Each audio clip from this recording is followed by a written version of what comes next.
name is Doris Jones. I'm working on finishing up my business degree down at the University of Houston downtown. I was born and raised here in Texas, the youngest of four.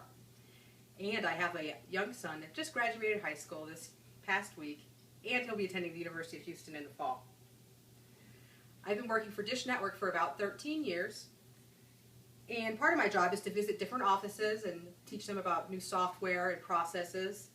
So during this time, I have traveled quite a bit and racked up a lot of frequent flyer miles. Just about every other week, I'll be out on the road. To quote Fight Club, you wake up at SeaTac, SFO, LAX. You wake up at O'Hare, Dallas, Fort Worth, BWI, Pacific, Mountain, Central, lose an hour, gain an hour. You wake up at Air Harbor International. If you wake up at a different time in a different place, could you wake up a different person? And I don't think that I'll wake up as a different person, but I have learned a few things out on the road that I'm going to share with you today.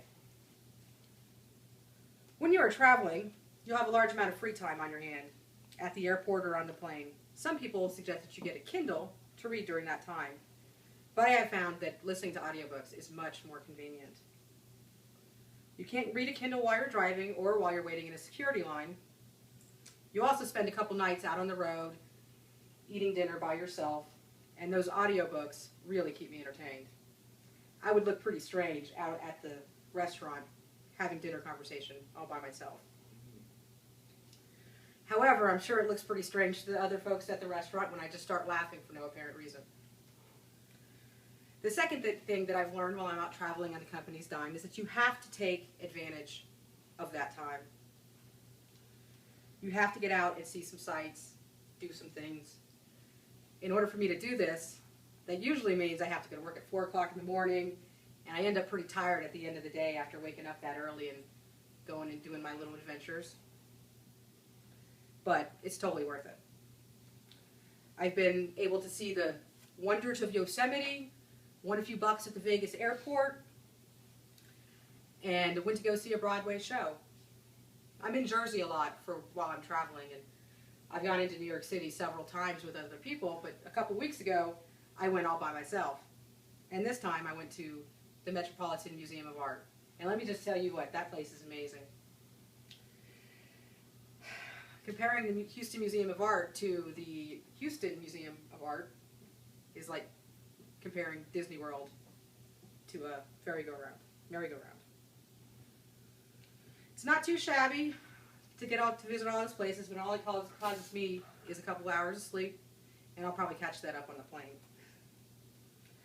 And now the most surprising thing that I've learned. Growing up in Texas, I always thought that every donut shop also sold kolaches.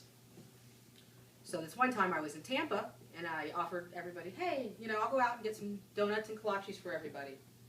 And they had never heard of a kolache.